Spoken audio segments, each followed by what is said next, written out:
Hello students, कैसे हैं आप। तो चलिए आज स्टार्ट करते हैं भक्ति मूवमेंट, भक्ति आंदोलन। इससे पहले हम लोगों ने पढ़ा था सूफी मूवमेंट, सूफी आंदोलन पढ़ा था।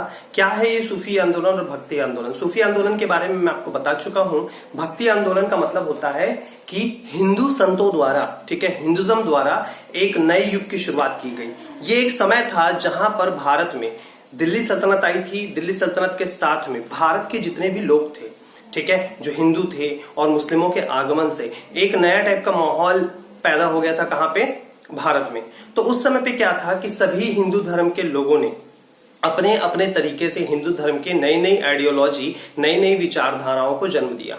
ठीक है, इसमें कई संत थे जिन्होंने बहुत सारे नए नए कॉन्सेप्ट दिए और हिंदू धर्म को एक करने की कोशिश की, और ये बताया, मतलब एक आंदोलन छा भिड़ गया था कि सूफी आंदोलन एक अलग होता था जिसमें मुस्लिम पंथ के लोग अपने इस्लाम का सही तरीके से प्रचार करते थे, और हिंदू धर्म के जो लोग थे, संत थे, वो हिंदू धर्म का प्रचार करते थे। तो एक हिसाब से एक मूवमेंट हो गया था जो अहिंसक था, हिंसक नहीं था, लड़ाई झगड़ा नहीं हो रहा था। इसमें हो रहा था, विचारों की लड़ाई हो रही थी कि मेरे विचार तुमसे श्रेष्ठ हैं, तुमसे विचार मेरे श्रेष्ठ हैं, लेकिन किसी भी प्रकार का टकराव नहीं था। सभी लोग एक दूसरे की चीजों का क्या कर रहे थे? सम्मान कर रहे थे, अपनी विचारधाराओं को रखकर। एक हिसाब से उस समय का ये डिबेट आंदोलन था। ठीक है, तो चलिए स्टार्ट करते हैं। भक्ति मूवमेंट जो है, ठीक है, उसमें आपका सबसे पहला नाम आता है रामानुजाचार्य का। किसका नाम आता है? रामानुजाचार्य का। कहते हैं कि दक्षिण में इस भक्ति आंदोलन की शुरुआत हुई। दक्षिण में जो संत थे, ठीक है, अलवर संतों ने, अलवर नाम के संत जो थे, उन्होंने इस आंदोलन की शुरुआत की थी, और उन्होंने अपनी विचारधाराओं को सामने रखना क्या किया था? शुरू किया था। तो उसमें से एक थे रामानुजाचार्य। रामानुजाचार्य ने एक सिद्धांत दिया जिसका नाम था विशिष्ट द्वैतवाद। क्या था? विशिष्ट द्वैतवाद, इसका सिद्धांत का नाम था। यहां पे मैंने इंग्लिश में लिख दिया है, मैं हिंदी में भी लिख देता हूं, विशिष्ट द्वैतवाद। इससे क्वेश्चन बहुत आते हैं कि विशिष्ट द्वैतवाद का सिद्धांत किसने दिया था। तो इसका आंसर आएगा आपका, विशिष्ट द्वैतवाद का सिद्धांत किसने दिया था? आपका रामानुजाचार्य ने दिया था। रामानुजाचार्य ने 2 बुक लिखी थी। ही रोट श्री भाष्यम नामक एक पुस्तक लिखी थी, और दूसरा पुस्तक था उनका वेदांत संग्रहम। क्या नाम था? वेदांत संग्रहम। ठीक है, वेदांत संग्रहम और श्री भाष्यम, ये 2 पुस्तकें लिखी थी। किसने? आपका रामानुजाचार्य ने लिखी थी। उसके बाद में फिर इन्होंने ही साउथ इंडिया में, दक्षिण भारत में भक्ति आंदोलन को क्या किया था? शुरू किया था। तो अगर आपसे एग्जाम में क्वेश्चन पूछे कि कौन से वो व्यक्ति थे किसने दक्षिण भारत में, साउथ इंडिया में भक्ति मूवमेंट की सबसे पहले शुरुआत की थी, तो इसका आंसर आपका क्या आएगा? रामानुजाचार्य आएगा। ठीक है, उसके बाद में फिर अगर आपसे पूछें कि विशिष्ट द्वैतवाद का प्रिंसिपल या सिद्धांत किसने दिया, तो उसका आंसर आएगा आपका क्या? रामानुजाचार्य। श्री भाष्यम और वेदांत संग्रहम, ये 2 पुस्तकें भी इन्होंने लिखी। बहुत यूनिक पॉइंट्स मैं आपके लिए निकाल के लाया हूं, ये सारे बुक्स में आपको नहीं मिलने वाला। बहुत अलग अलग छाट के से निकाला हुआ है, तो प्लीज इसे अच्छे से लिखिएगा। ठीक है, उसके बाद में बारी आती है रामानंद की। किसकी बारी आती है? रामानंद। तो रामानंद जो है, इनके लिए सिर्फ एक ही पॉइंट है कि इन्होंने भक्ति आंदोलन को नॉर्थन इंडिया में स्टार्ट किया। अगर आपसे पूछें कि भक्ति आंदोलन को उत्तर भारत में लाने का क्रेडिट किसे दिया जाएगा, तो क्या आंसर आएगा? रामानंद आएगा। क्या नाम आएगा? रामानंद। ठीक है, तो रामानंद ने ही क्या किया था? दक्षिण भारत से उस भक्ति मूवमेंट को जिसने रामानुजाचार्य ने शुरू किया था, उसे वो उठा के कहां ले आए? उत्तर भारत में लेकर आए। और उत्तर भारत में फिर कई सारे संत हुए, जैसे तुलसीदास हो गए, सूरदास हो गए, ठीक है, अब कबीरदास हो गए। तो ऐसे कई संत ने जन्म लिया, और उनके बारे में हम लोग आगे पढ़ेंगे। ठीक है, तो उत्तर भारत में रामानंद सागर और दक्षिण भारत में कौन? आपके रामानुजाचार्य। इन दोनों ने शुरुआत की। ठीक है, इन्होंने कोई कॉन्सेप्ट नहीं दिया, रामानंद जी ने कोई कॉन्सेप्ट नहीं दिया, सागर नहीं है, गलत मुंह से निकल गया। ठीक है, फिर आता है नामदेव। क्या आता है? नामदेव जो थे वो बरकरी कौन से संप्रदाय? महाराष्ट्र में एक संप्रदाय चलता है जहां पे लोग बहुत फॉलोवर हैं, उसका नाम क्या है? बरकरी संप्रदाय। क्या नाम है? बरकरी कम्युनिटी। तो बरकरी कम्युनिटी जो हिंदुज्म की एक कम्युनिटी है, उसकी स्थापना किसने की थी? नामदेव ने की थी। किसने की थी? नामदेव ने की थी। ठीक, उसके बाद में फिर आता है आपके तुकाराम। कौन आते हैं? तुकाराम और रामदास एक ही समय के थे। मतलब एक ही समय के मतलब एक तरफ तुकाराम उपदेश दे रहे हैं, तो एक तरफ रामदास उपदेश दे रहे हैं। और सबसे खास चीज, ये जो दोनों हैं, रामदास और तुकाराम, ये दोनों एक ही समय के हैं, शिवाजी के समय पे। मतलब जब शिवाजी महाराष्ट्र बना रहे थे, महाराष्ट्र की स्थापना के लिए लड़ रहे थे, तो उसी समय पे आपका शिवाजी दोनों के समय पे थे। तो तुकाराम के समय पे कंटेम्प्ररी मतलब होता है शिवाजी के समय पे कौन थे? तुकाराम थे। ठीक है, और तुकाराम ने वरकरी संप्रदाय की स्थापना की थी। किसकी? वरकरी। और जो आपने नामदेव के बारे में पढ़ा था, नामदेव ने की थी बरकरी संप्रदाय की स्थापना, बरकरी, और ये क्या है आपका? वरकरी। ठीक है, उसके बाद में एक और चीज है इंपॉर्टेंट, रामदास जो थे, ठीक है, वो टीचर थे किसके? शिवाजी के। ठीक है, दोनों एक समय के थे, लेकिन टीचर कौन थे? रामदास थे। तो रामदास जो थे वो शिवाजी के क्या थे? गुरु थे। इसके बाद में जो रामदास से रिलेटेड इंपॉर्टेंट पॉइंट है वो है कि इन्होंने 2 पुस्तकें लिखी। एक लिखी थी दासबोध, क्या लिखी थी? दासबोध। ठीक है, और दूसरी जो थी वो थी आनंद भवन। क्या थी? आनंद भवन। तो आनंद भवन और दासबोध पुस्तक की रचना किसने की थी? तो किसने की थी? रामदास ने की थी। ठीक है दोस्तों, तो चलिए आगे बढ़ते हैं अगले। अब बात करते हैं सिख धर्म की। किसकी बात करेंगे? सिख धर्म की। सिख धर्म के जो संस्थापक थे उनका नाम था गुरु नानक देव। क्या नाम था? गुरु नानक देव। ठीक है, जो गुरु नानक देव थे, ठीक है, इन्होंने, देखिए इनका जन्म कब हुआ था? 1469 में, 1469 में, जिस समय हम ये कह सकते हैं कि इस दिल्ली सल्तनत में या फिर पूरे भारत में किसका कब्जा था? आपका सैयद वंश का कब्जा था। किसका वंश का कब्जा था? सैयद वंश का। और इनकी मौत हुई थी 1438 में, इनकी देहावसान हुआ था 1538 में, 1538 में, मतलब जब मुगल एम्पायर बन चुका था। ठीक है, तो इन्होंने मुगल साम्राज्य और दिल्ली सल्तनत के समय पे एक ऐसे धर्म की स्थापना की, हिंदू धर्म से अलग होकर ही सिख धर्म का क्या हुआ? जन्म हुआ।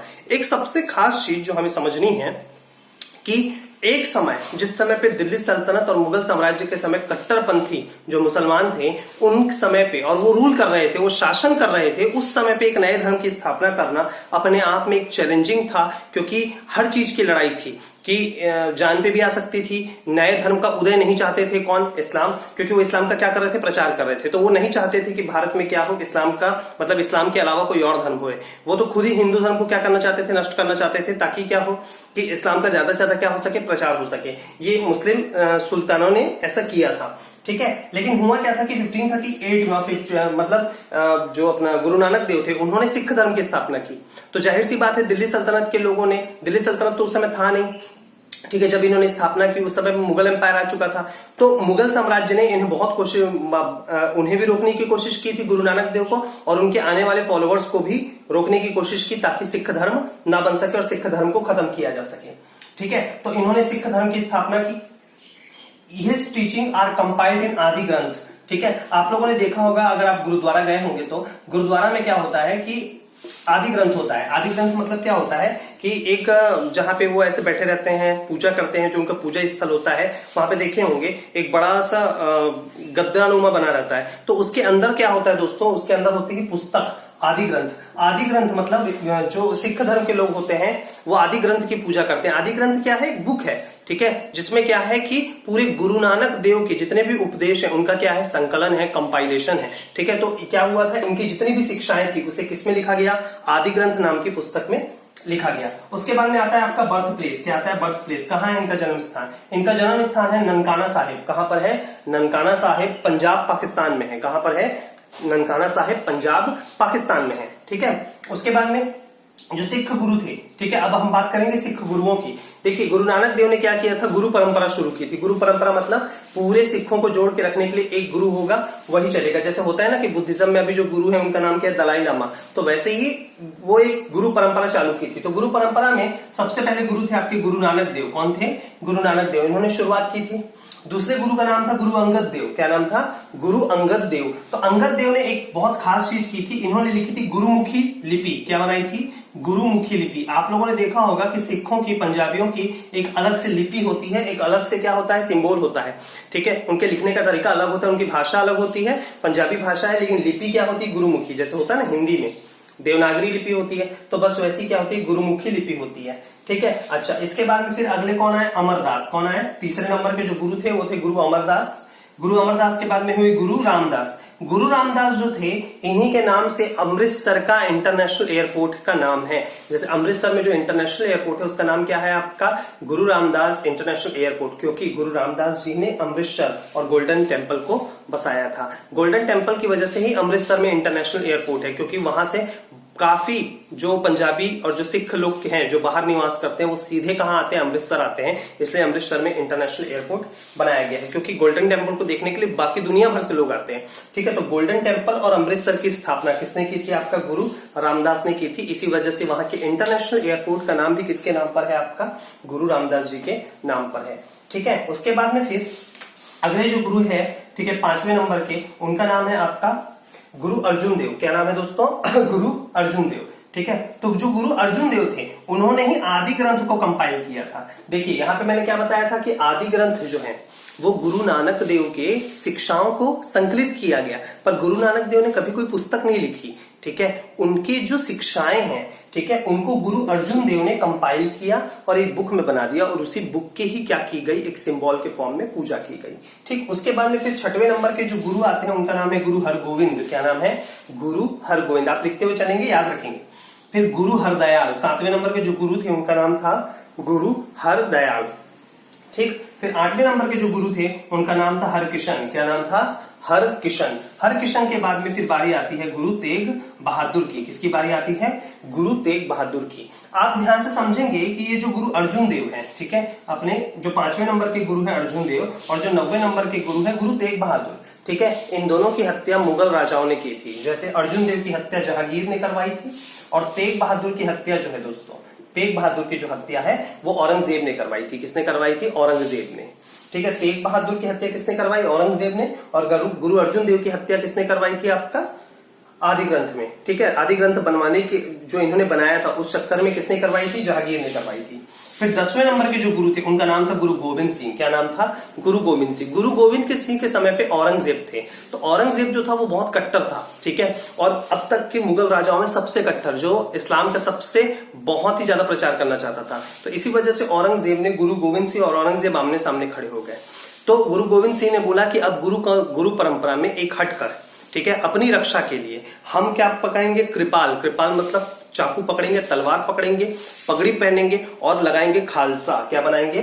खालसा। तो खालसा सिस्टम, ठीक है, खालसा, तो एक नया सिस्टम शुरू किया सिखों में। खालसा सिस्टम ये किसने शुरू किया? गुरु गोविंद सिंह ने। और गुरु गोविंद सिंह ने क्या किया? अपने रक्षा के लिए तलवार उठाओ। ठीक है, चाहे वो औरत हो, चाहे वो बच्चे हो, चाहे वो पुरुष हो। ठीक है, तो इन्होंने खालसा सिस्टम स्टार्ट किया था 1699 में। 1699 में इन्होंने खालसा सिस्टम स्टार्ट किया और ये बोला कि मेरे बाद में अब कोई गुरु नहीं रहेगा। तो इन्होंने गुरु परंपरा को क्या कर दिया? समाप्त कर दिया। ठीक है, तो ये चीज ध्यान रखेंगे कि औरंगजेब के समय पे जो था गुरु गोविंद सिंह ने खालसा पंथ की स्थापना की थी सिख धर्म की रक्षा के लिए, और इसी वजह से ही सिख धर्म क्या हो पाया? बच पाया, नहीं तो सिख धर्म नहीं बच पाता। इसी वजह से हम देखते हैं कि पंजाबी और सिख लोग जो होते हैं बड़े एग्रेसिव होते हैं। अग्रेसिव इसलिए होते हैं क्योंकि उनके समय पर जब उनका धर्म नया बना था तो उसके बाद में उनके ऊपर कई सारे अत्याचार हुए, जिसकी वजह से उन्होंने डिसाइड किया कि नहीं, हमें अपने धर्म को बचाने के लिए क्या करना पड़ेगा? लड़ना पड़ेगा। और उन्होंने बहुत लड़ाई की मुगलों से, ठीक है, और मुस्लिम सुल्तानों से, उन मुस्लिम सुल्तानों से जो हिंदुओं को क्या करना चाहते थे, या सिखों या अन्य धर्मों को क्या करना चाहते थे? नष्ट करना चाहते थे, उनसे लड़ाई की। ठीक है, तो 1699 में क्या हुआ? गुरु गोविंद सिंह ने खालसा पंथ की क्या की थी? खालसा पंथ, खालसा सिस्टम या खालसा कम्युनिटी की क्या की थी? स्थापना की थी। खालसा सिस्टम जो है वो सिख रिलीजन के अंदर ही आता है। ठीक है, इसके बाद में क्या हुआ? गुरु गोविंद सिंह ने तो गुरु परंपरा को समाप्त कर दिया, लेकिन हुआ क्या कि गुरु नहीं बनाया। गुरु गोविंद सिंह ने बंदा बहादुर को, क्या नाम था इनका? बंदा बहादुर। बंदा बहादुर को सेवियर बना दिया, वो सेवियर ऑफ सिख। तो सिखों का रक्षक किसे बनाया गया था बाद में? गुरु गोविंद सिंह के मृत्यु के बाद किसे सिख धर्म का संरक्षक या रक्षक बनाया गया था, सेवियर बनाया गया था? तो आंसर क्या आएगा आपका? बंदा बहादुर। क्या नाम आएगा? बंदा बहादुर। ठीक है, तो बंदा बहादुर जो था वो सिख धर्म की रक्षा करते करते वो भी शहीद हो गए। ठीक है, इनकी हत्या की थी मुगल ही राजा, एक मुगल राजा थे जिनका नाम था आपका फर्रुख सियार। क्या नाम था? फर्रुख सियार। ठीक है, क्या नाम था? फर्रुख सियार। तो फर्रुख सियार नाम के जो मुगल राजा थे, जो औरंगजेब के बाद के थोड़े 1-2 राजाओं के बाद में हुए, औरंगजेब की मौत के बाद में 2-3 राजाओं के बाद फर्रुख सियार आए। तो फर्रुख सियार ने किसकी हत्या कर दी? बंदा बहादुर की क्या कर दी थी? हत्या कर दी थी। ठीक है, अच्छा, एक और खालसा के बाद में 10 खालसा, 10 खालसा नाम से एक और कम्युनिटी बनी सिख रिलीजन में, और इसको बनाया था कपूर सिंह नाम के एक योद्धा ने।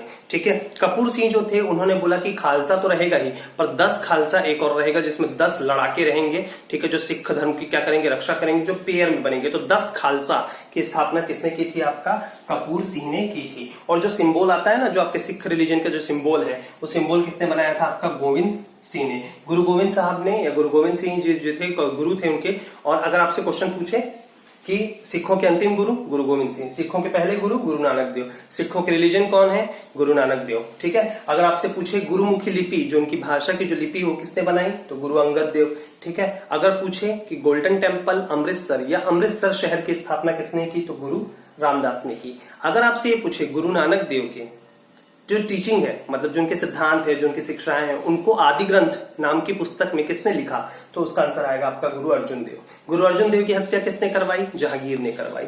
गुरु तेग बहादुर की हत्या किसने करवाई थी दोस्तों, आपका औरंगजेब ने करवाई थी। एक सबसे खास चीज की गुरु गोविंद सिंह के बच्चों को, गुरु गोविंद सिंह मतलब जो अंतिम गुरु हैं किसके, सिखों के, उसके भी बच्चों को दीवार में चुनवा दिया था किसने, औरंगजेब ने। ठीक है, तो ये था आपका सिख रिलीजन का। ठीक है, सिख धर्म की स्थापना और उनके सभी गुरुओं के नाम। तो अब बात करते हैं वल्लभाचार्य की। किसकी बात करते हैं, वल्लभाचार्य। वल्लभाचार्य जो थे उनका जन्म हुआ था 1479 में और उनकी मृत्यु हुई थी 1531 में। वल्लभाचार्य जो थे वो गुरु नानक देव के ही क्या थे, आपके मतलब समय के थे, उसी समय के ही थे। गुरु नानक देव जिस समय सिख धर्म की स्थापना कर रहे थे, तो उसी समय पे वल्लभाचार्य जो थे वो उस समय पे संत थे।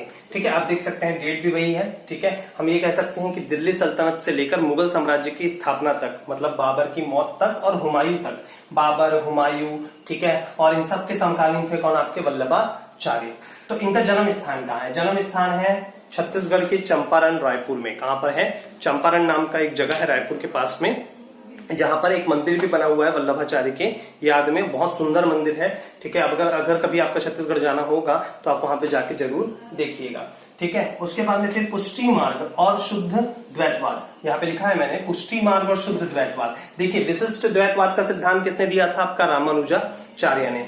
शुद्ध द्वैतवाद, अगर वर्ड पूछे शुद्ध द्वैतवाद, शुद्धा द्वैतवाद और पुष्टि मार्ग, ये कॉन्सेप्ट किसने दिया। देखिए, कॉन्सेप्ट जो है हम उसको डिटेल में बाद में बात करेंगे कि डिटेल क्या है इसका। ठीक है, लेकिन याद रखिए पुष्टि मार्ग और शुद्ध द्वैतवाद नाम का कॉन्सेप्ट जो है किसने दिया था, वल्लभाचार्य ने दिया था। अच्छा, ये तीसरा पॉइंट है, इसमें अष्टछाप लिखा हुआ है। अष्टछाप, अष्टछाप क्या था, जो वल्लभाचार्य के 8 स्टूडेंट्स थे, ठीक है, जो फेवरेट स्टूडेंट्स थे, उनके ग्रुप को बोला जाता था अष्टछाप। वल्लभाचार्य ने अपने 8 स्टूडेंट का एक ग्रुप बनाया था जो बहुत फेमस ग्रुप था, जिसे लोग क्या कहते थे, अष्टछाप कहते थे। क्या कहते थे, अष्टछाप। इसके बाद में बारी आती है कबीरदास की। किसकी बारी आती है, कबीरदास। कबीरदास जो है उनका जन्म हुआ था 1440 में और मृत्यु हुई थी 1520 में। मतलब मुगल एम्पायर के आने से पहले ये क्या हो गए, खत्म हो गए। इन्होंने अपना ज्यादातर समय जो है तुगलक वंश, सैयद वंश और लोधी वंश के समय पे बिताया। ठीक है, तो कबीरदास जो थे, ठीक है, ये निर्गुण भक्ति उपासक थे। निर्गुण भक्ति का मतलब होता था कि ये ईश्वर पे यकीन नहीं रखते थे। किसके पर यकीन नहीं रखते थे, ईश्वर पे यकीन नहीं रखते थे। मूर्ति पूजा का ये विरोध करते थे। और हिंदू और मुस्लिम जो आडंबर करते थे, दिखावा करते थे, हिपोक्रेसी रखते थे, ठीक है, उनका ये खंडन करते थे। उनको ये आईना दिखाते थे कि तुम अपने धर्म के सही प्रचारक नहीं हो। मैक्सिमम लोग कबीरदास को क्या करते हैं, फॉलो करते हैं। ठीक है, जो धीरे धीरे क्या हो रहा है, कम हो रहा है। तो एक कबीर पंथ जो है, तो जो इनके फॉलोअर्स हैं, इन्हें क्या मानते हैं, कबीर पंथ। तो देश के हर कोने में, लगभग नॉर्दर्न इंडिया में आपका छत्तीसगढ़, मध्य प्रदेश, उत्तर प्रदेश, बिहार, मैक्सिमम जगहों पे आपको कबीर पंथी लोग या कबीर की विचारधारा को मानने वाले लोग मिलेंगे। ठीक है, उसके बाद में बारी आती है तुलसीदास की। तुलसीदास कोई छोटा मोटा नाम नहीं है, बचपन से हम लोग सुनते आ रहे हैं, गोस्वामी तुलसीदास इन्हें कहा जाता था। तुलसीदास जो है उनका समय आपको बता दूं 1532 से 1623, मतलब अकबर से 10 साल बड़े थे। अकबर का जन्म हुआ था 1542 में और तुलसीदास का जन्म हुआ है 1532 में और 1623 में इनकी डेथ हुई। जिस समय पे, ध्यान से समझेंगे, 1623 में, उस समय पे जब कौन राजा था, जहांगीर राजा था। ठीक है, उस समय पे इनकी क्या हुई, मौत हुई। तो लगभग इन्होंने अपना बहुत लंबा समय बिताया, लगभग 90 साल से ज्यादा जिए ये। इन्होंने काफी पुस्तकें लिखी। ठीक है, तुलसीदास जो थे, इन्होंने अवधी जो लैंग्वेज थी उसका बहुत यूज किया। अवधी जो थी लैंग्वेज, वो यूपी में बोली जाती है आज भी, लखनऊ तरफ वाले एरिया में। तो अवधी में ही इन्होंने सारी पुस्तकें लिखी। सबसे पहले इनकी फेमस पुस्तक रामचरितमानस, अवधि में लिखी गई थी। फिर दूसरी है आपकी गीतावली, ठीक है, कौन सी है, गीतावली। फिर है कवितावली, ठीक है, नाम एक बार फिर से बोल देता हूं, रामचरितमानस, गीतावली, कवितावली, विनय पत्रिका। ये सारे एग्जाम में पूछे जा चुके हैं।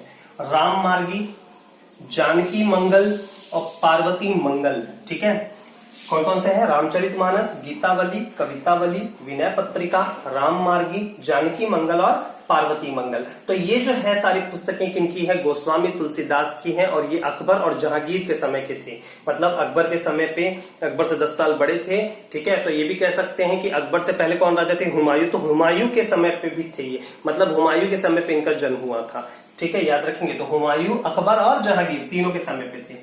फिर बारी आती है निम्बकाचार्य की। किसकी बारी आती है, निम्बकाचार्य की। निम्बकाचार्य जो थे वो भी एक बहुत फेमस गुरु थे। इन्होंने सिद्धांत दिया था द्वैत अद्वैतवाद। कौन सा सिद्धांत दिया था, द्वैत अद्वैतवाद, या इसी को बोलते हैं भेदा भेद। क्या कहते हैं, भेदा भेद कहते हैं। तो याद रखेंगे, भेदा भेद या द्वैत अद्वैतवाद का सिद्धांत किसने दिया था, तो इसका आंसर आएगा आपका इसका आंसर आएगा निम्बकाचार्य। तो आप लोगों ने जो अजीब अजीब नाम वाले जो सिद्धांत पढ़े, उसमें विशिष्ट द्वैतवाद रामानुजाचार्य ने दिया, वल्लभाचार्य ने दिया है आपका शुद्ध द्वैतवाद, और निम्बकाचार्य ने दिया है द्वैत अद्वैतवाद, द्वैत अद्वैतवाद। तो याद रखेंगे दोस्तों, ये बहुत इंपॉर्टेंट है जो आपके एग्जाम में पूछा जाएगा। तो चलिए बढ़ते हैं, अचिंत्य भेदा भेद, ठीक है, जो अभी हम पढ़ने वाले हैं वो आपका लगभग समझ लीजिए कि एक इंपॉर्टेंट समरी है। इंपॉर्टेंट समरी मतलब भक्ति आंदोलन के कुछ इंपॉर्टेंट पॉइंट्स है। तो पहला पॉइंट है अचिंत्य भेदा भेद। कौन सी स्थापना है, अचिंत्य भेदा भेद, ठीक है, अचिंत्य भेदा भेद, ठीक है। ये जो कम्युनिटी है ये चलती थी आपकी बंगाल में। कहां चलती थी दोस्तों, बंगाल। तो बंगाल में इसकी शुरुआत की थी महाप्रभु, क्या नाम था, महाप्रभु चैतन्य। क्या नाम था, महाप्रभु चैतन्य। तो महाप्रभु चैतन्य ने बंगाल में इसकी शुरुआत की थी, जिसका नाम था अचिंत्य भेदा भेद। तो आपसे अगर क्वेश्चन पूछे अचिंत्य भेदा भेद ये जो संप्रदाय है वो कहां निवास करता है, तो बंगाल में। इसकी स्थापना किसने की थी, महाप्रभु चैतन्य ने की थी। किसने की थी, महाप्रभु चैतन्य। इनका जन्म भी खुद कहां था, नादिया बंगाल में। कहां पे हुआ था, नादिया बंगाल में हुआ था, ठीक है। इसके बाद में फिर दूसरे आते हैं आपके माधवाचार्य। क्या आते हैं, माधवाचार्य। जो माधवाचार्य है उन्होंने स्थापना की थी द्वैतवाद की। किसकी स्थापना की थी, द्वैतवाद की स्थापना की थी, ठीक है। तो आपके अलग अलग टाइप के द्वैतवाद में शुद्ध द्वैतवाद, विशिष्ट द्वैतवाद, ठीक है, द्वैत अद्वैतवाद ऐसे मिले। अब बारी है शंकराचार्य की अद्वैतवाद की, ठीक है। किसकी बारी है, अद्वैतवाद। तो अद्वैतवाद जो है वो डिपेंडेड है आपका शंकर के ऊपर, ठीक है। शंकर दर्शन या शिव दर्शन बोलते हैं इसे, ठीक है, शिव दर्शन। तो शिव दर्शन जो है वो किससे रिलेटेड है, शंकराचार्य से रिलेटेड है, या इसे हम शंकर दर्शन भी कहते हैं। फिर बारी आती है सूरदास की। किसकी बारी आती है, सूरदास। सूरदास का जन्म हुआ था 1483 में, जिस समय पे भारत में लोधी वंश का शासन चल रहा था। और उनकी जब मृत्यु हुई 1563 में, तो उस समय पे जो राजा थे वो थे अकबर। कौन थे, अकबर थे। तो लगभग इन्होंने समझ लो कि आपका बहलोल लोधी, सिकंदर लोधी, ठीक है, और उसके बाद में इब्राहिम लोधी, फिर बाबर, हुमायूं और अकबर, सबका शासन किसने देखा, सूरदास ने। पर ये देख नहीं सकते थे, सबसे इंपॉर्टेंट चीज, सूरदास जो थे वो जन्मांध अंधे थे। जन्मांध मतलब जन्म से अंधे थे, ठीक है। इन्होंने फिर भी 3 पुस्तकें लिखी, बहुत सारी पुस्तकें लिखी। मैं 3 पुस्तकें आपको बता रहा हूं। पहला है सुर सुरावली। क्या नाम है, सुर सुरावली। दूसरा है साहित्य रत्न और तीसरा है सूर सागर, ठीक है। कौन कौन सी पुस्तक है, सुर सुरावली, साहित्य रत्न और सूर सागर, ठीक है। इसके बाद में बारी आती है मीराबाई की। मीराबाई और सूरदास दोनों ही कृष्ण के उपासक थे। जैसे गोस्वामी तुलसीदास राम के उपासक थे, तो वैसे ही मीराबाई और सूरदास कृष्ण और राधा या कृष्ण की लीलाओं से प्रेरित होकर लिखने वाले कवि थे उस समय पे। मीराबाई का जन्म हुआ था 1498 में। 1498 में मतलब जिस समय दिल्ली सल्तनत पे सिकंदर लोधी का कब्जा था, ठीक है। और इनकी मृत्यु हुई थी 1546 में, जब हमारे यहाँ पे किसका शासन था, आपका ये समझ लेते हैं कि हुमायूं का ही शासन था। मतलब अकबर का जन्म हो चुका था लेकिन अकबर राजा नहीं था, ठीक है। तो ये मीराबाई का समय है। मीराबाई ने बहुत सारी पुस्तकें लिखी, लेकिन कुछ इंपॉर्टेंट बुक्स के नाम इनमें भी पढ़ेंगे। पहला है गीत गोविंद। क्या नाम है, गीत गोविंद। दूसरा है राम गोविंद और तीसरा है राग सोरठा। क्या नाम है, गीत गोविंद, राम गोविंद और राग सोरठा, ठीक है, सोरठा। ठीक है, याद रखेंगे। यहाँ पे मैं लिख देता हूँ राग सोरठा, ये सोरठा ऐसे लिखेंगे, ठीक है। उसके बाद में फिर आता है हमारा दादू दयाल। कौन आते हैं? दादू दयाल। दादू दयाल ने लिखी थी, दादू दयाल जो है उन्होंने बुक नहीं लिखी, उन्होंने एक संप्रदाय बनाया था, एक कम्युनिटी बनाई थी हिंदुज्म में ही, जिसका नाम है नीपक संप्रदाय। क्या नाम है? नीपक, ठीक है, नीपक, ठीक है। और एक और उसी को ही बोलते थे दादू पंथ। क्या कहते थे? दादू पंथ, क्योंकि इसको किसने बनाया था? दादू दयाल ने, इसी वजह से बोलते थे दादू पंथ। पंथ मतलब होता है कम्युनिटी, सेक्ट, संप्रदाय, ठीक है। जैसे होता है ना हिंदू धर्म में अलग अलग संप्रदाय होते हैं, वैसी, ठीक है। एक जो बहुत फेमस है ज्ञानेश्वर। कौन थे? ज्ञानेश्वर।